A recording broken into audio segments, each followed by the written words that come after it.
Hello and welcome to Daily Bible Reading with me, Pastor Genesis. Thank you so much for joining. I believe that Bible reading is one of the most neglected spiritual disciplines in the church today, yet the most needed. Let us devote 10 to 15 minutes daily to read the Word of God and watch as God literally transforms our lives by the power of His Word. Please subscribe, like, and share, and let's spread the Word of God together. And Father, I pray that the entrance of your Word will bring light in Jesus' name. Let us get started. 1 Samuel chapter 17. Now the Philistines gathered their forces for war and assembled at Succoth in Judah. They pitched camp at Ephes Dammim, between Succoth and Azekah. Saul and the Israelites assembled and camped in the valley of Elah and drew up their battle line to meet the Philistines. Philistines occupied one hill and the Israelites another, with the valley between them. A champion called Goliath who was from Gath, came out of the Philistine camp. His height was 6 cubits and a span, and he had a bronze helmet on his head and wore a coat of scale armor of bronze weighing 5,000 shekels. On his legs he wore bronze greaves, and a bronze javelin was slung on his back.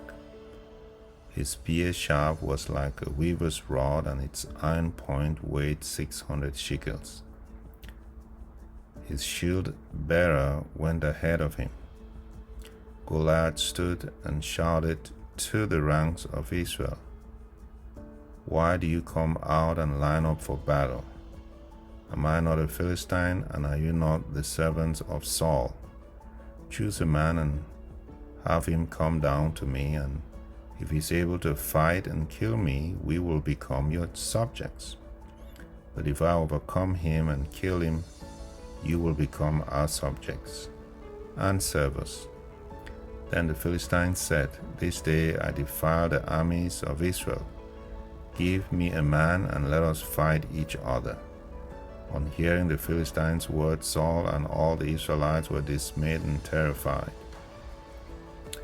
Now David was the son of an Ephrathite named Jesse, who was from Bethlehem in Judah. Jesse had 8 sons, and in Saul's time he was very old. Jesse's 3 older sons had followed Saul to the war. The firstborn was Eliab, the second Abinadab, and the third Shammah. David was the youngest.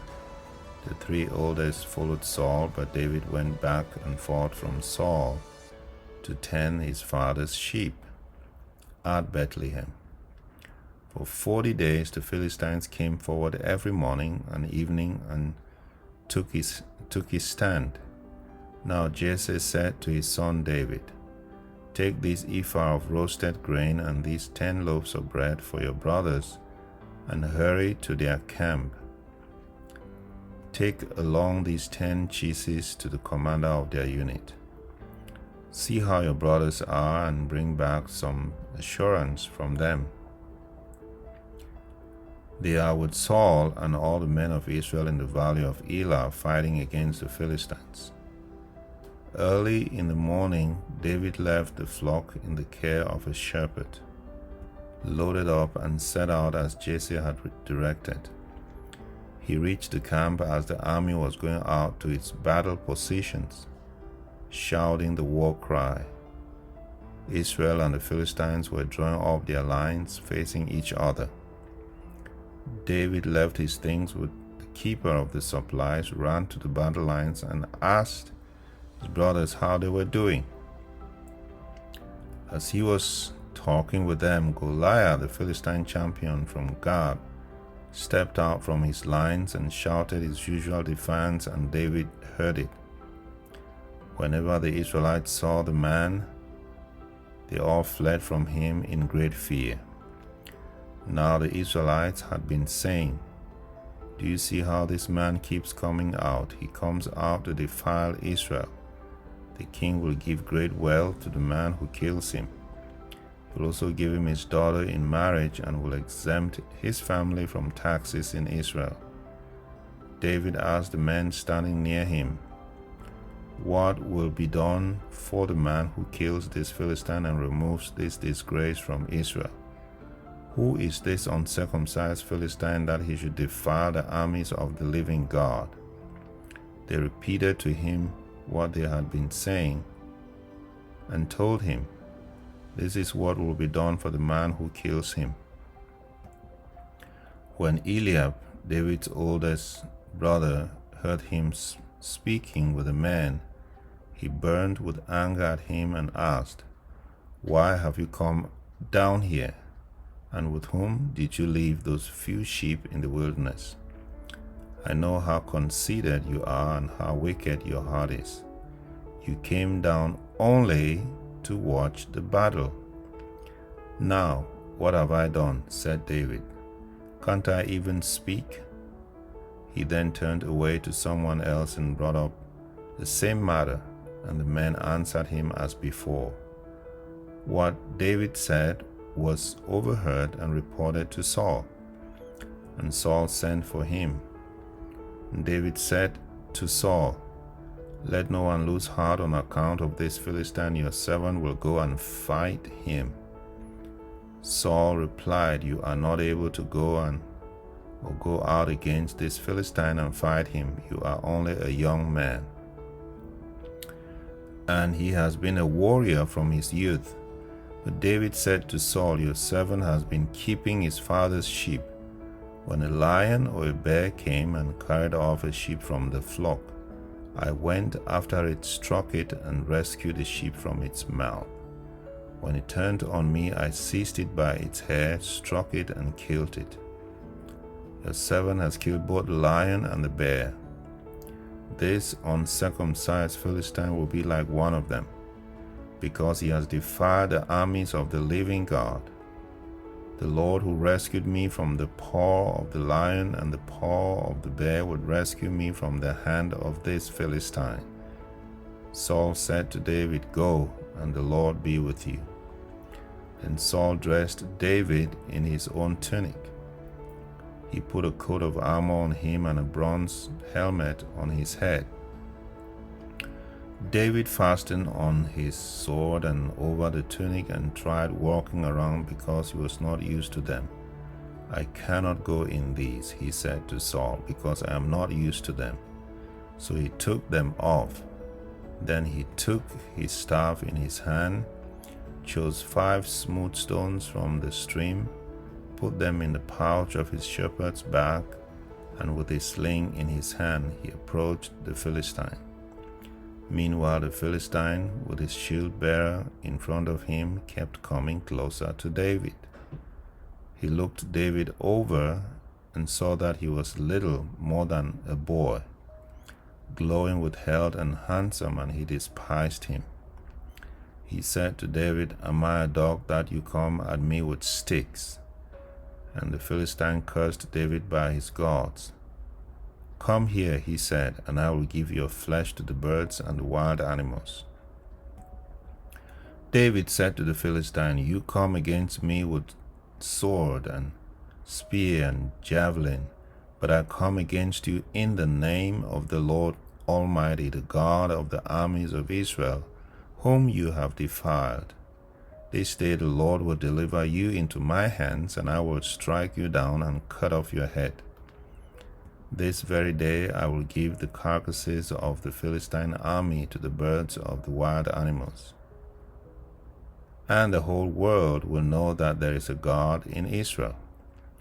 All those gathered here will know that it is not by sword or spear that the Lord saves. For the battle is the Lord's, and he will give all of you into our hands." As the Philistine moved closer to attack David, David ran quickly towards the battle line to meet him.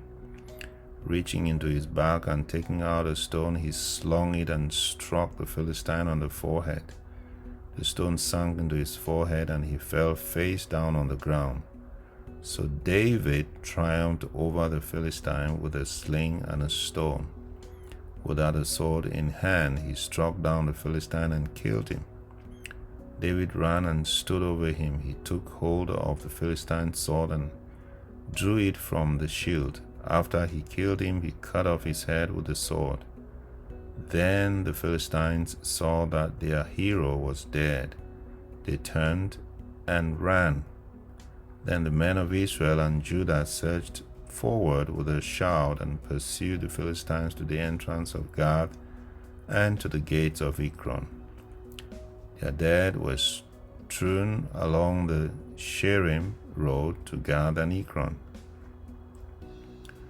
When the Israelites returned from chasing the Philistines, they plundered their camp. David took the Philistine's head and brought it to Jerusalem. He put the Philistines' weapons in his own tent. As Saul watched David going out to meet the Philistines, he said to Abner, commander of the army, "Abner, whose son is that young man?" Abner replied, "As surely as you live, your majesty, I don't know." The king said, "Find out whose son this young man is." As soon as David returned from killing the Philistine, Abner took him and brought him before Saul, with David still holding the Philistine's head. "Whose son are you, young man?" Saul asked him. David said, "I am the son of your servant Jesse of Bethlehem." 1 Samuel chapter 18. After David had finished talking with Saul, Jonathan became one in spirit with David, and he loved him as himself. From that day, Saul kept David with him and did not let him return home to his family. And Jonathan made a covenant with David because he loved him as himself. Jonathan took off the robe he was wearing and gave it to David, along with his tunic and even his sword, his bow and his belt. Whatever mission Saul sent him on, David was so successful that Saul gave him a high rank in the army. This pleased all the troops and Saul's officers as well. When the men were returning home after David had killed the Philistine, the women came out from all the towns of Israel to meet King Saul with singing and dancing, with joyful songs and with timbrels and lyres. As they danced, they sang, "Saul has slain his thousands, and David his tens of thousands." Saul was very angry. This refrain displeased him greatly. They have credited David with tens of thousands, and he thought, but me with only thousands. What more can he get but the kingdom? And from that time on, Saul kept a close eye on David. The next day, an evil spirit from God came forcibly or forcefully on Saul. He was prophesying in his own house while David was playing the lyre, as he usually did. Saul had a spear in his hand, and he held it, saying to himself, "I will pin David to the wall." But David eluded him twice. Saul was afraid of David because the Lord was with David, but had departed from Saul. And so he sent David away from him and gave him command over a thousand men, and David led the troops in their campaigns. In everything he did, he had great success because the Lord was with him. When Saul saw how successful he was afraid of him. But all Israel and Judah loved David because he led them in their campaigns. Saul said to David, "Here is my older daughter, Merab. I'll give her to you in marriage. Only serve me bravely and fight the battles of the Lord." For Saul said to himself, "I will not raise a hand against him. Let the Philistines do that." But David said to Saul, "Who am I? And what is my family or my clan in Israel that I should become the king's son-in-law?" So when the time came for Merab, Saul's daughter, to be given to David, she was given in marriage to Adriel of Meholah. Now Saul's daughter Michal was in love with David.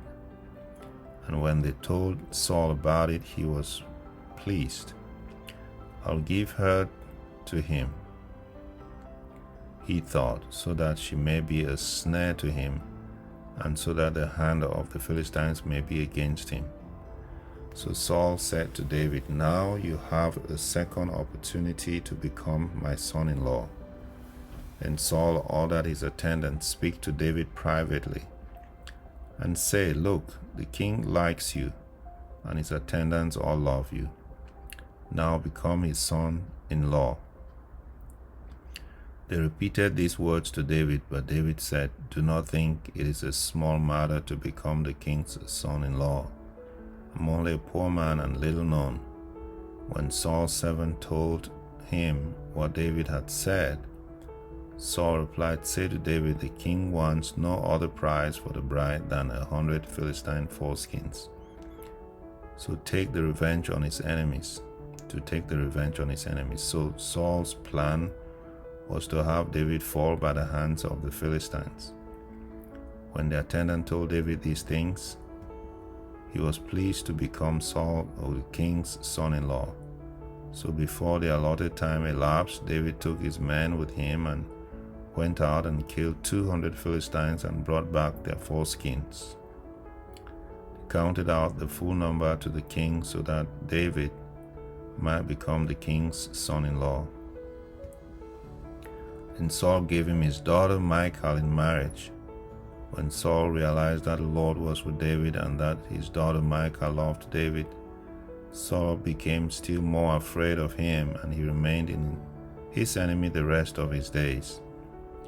The Philistine commanders continued to go out to battle, and as often as they did, David met with more success than the rest of Saul's officers, and his name became well known. 1 Samuel chapter 19. Saul told his son Jonathan and all the attendants to kill David.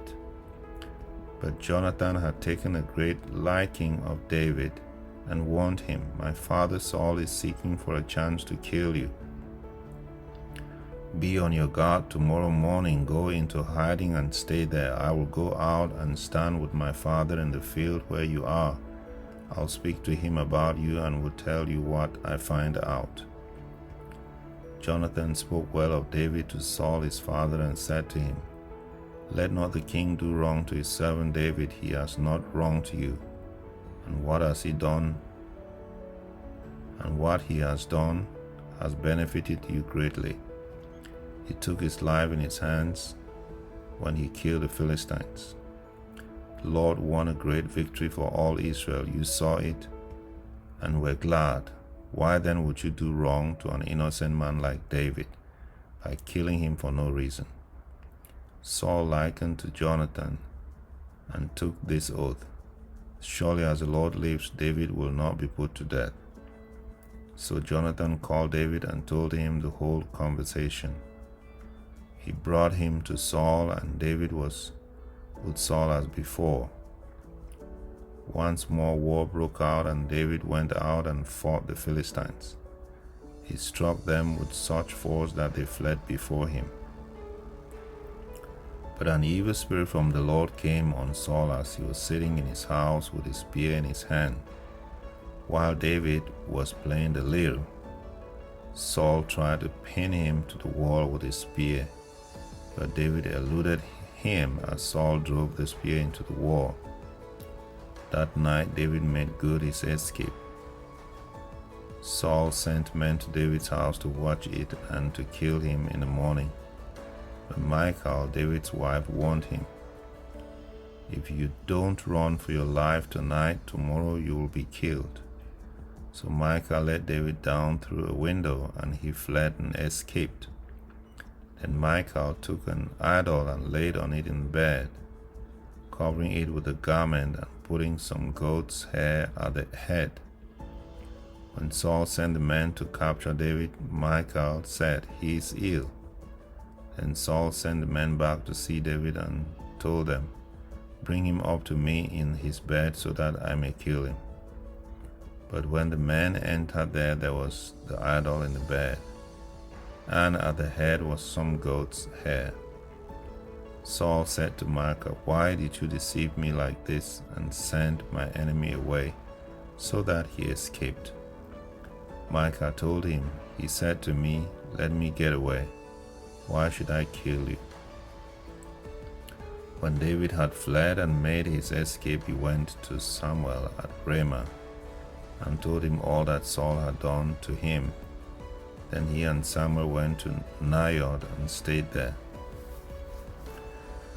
Word came to Saul, "David is in Naioth at Ramah." So he sent men to capture him. But when they saw a group of prophets prophesying, with Samuel standing there as their leader, the Spirit of God came on Saul's men, and they also prophesied. Saul was told about it, and he sent more men, and they prophesied too. Saul sent men a third time, and they prophesied too. Finally, he himself left for Ramah and went to the great cistern at Seco. And he asked, "Where are Samuel and David?" "Over in Naioth at Ramah," they said. So Saul went to Naioth at Ramah, but the Spirit of God came even on him, and he walked along prophesying until he came to Naioth.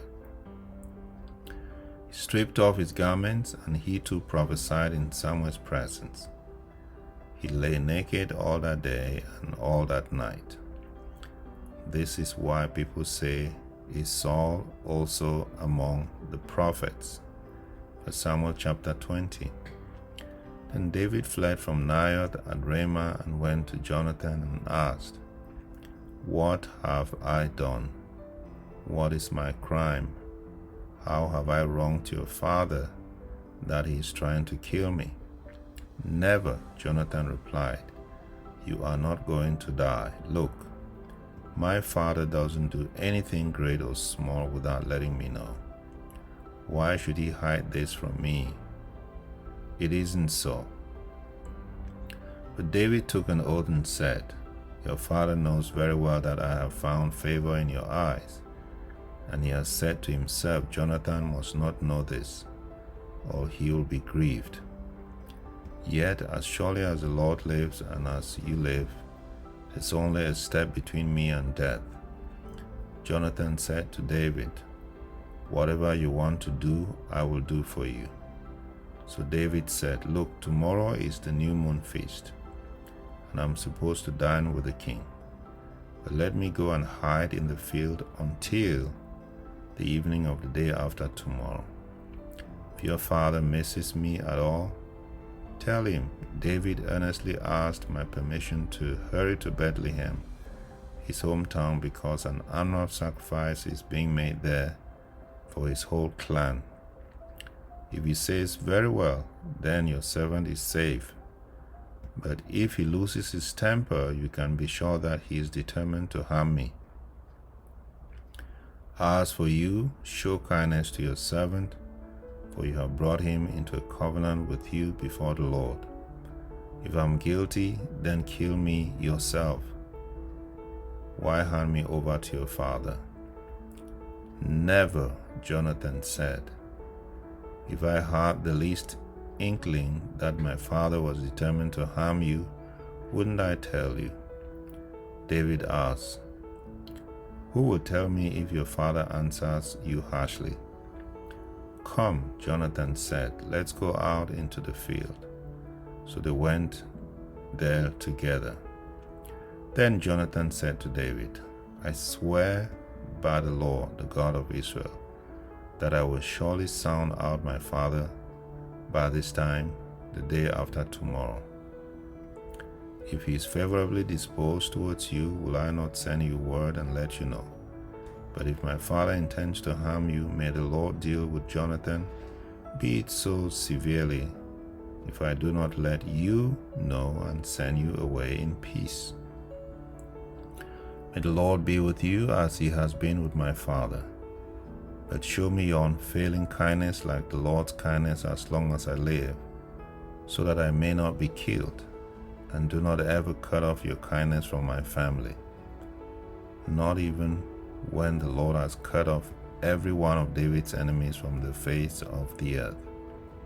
So Jonathan made a covenant with the house of David, saying, May the Lord call David's enemies to account. And Jonathan had David reaffirm his oath out of love for him, because he loved him as he loved himself. Then Jonathan said to David, Tomorrow is the new moon feast. You will be missed because your seat will be empty.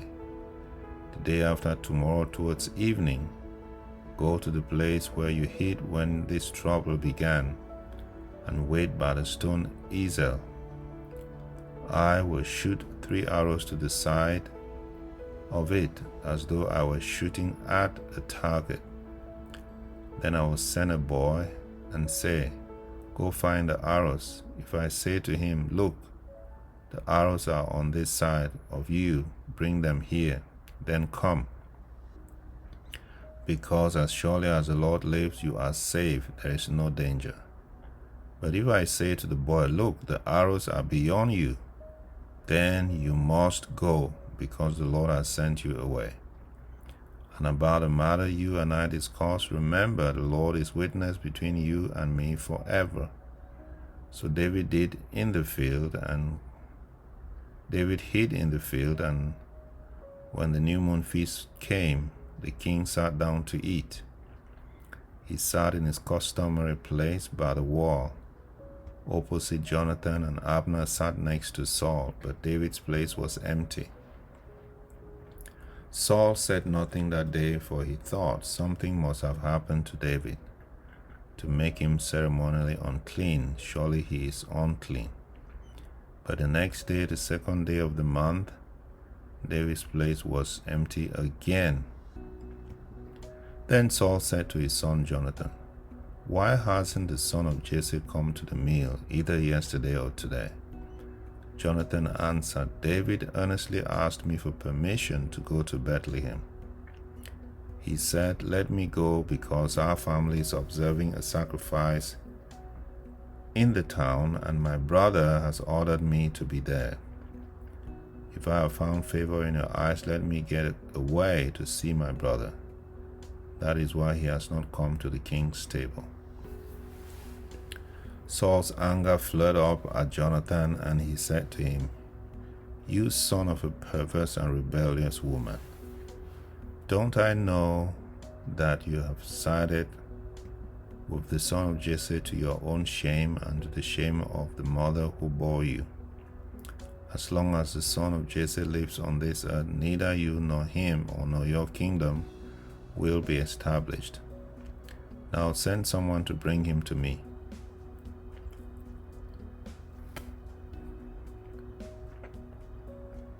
For he must die.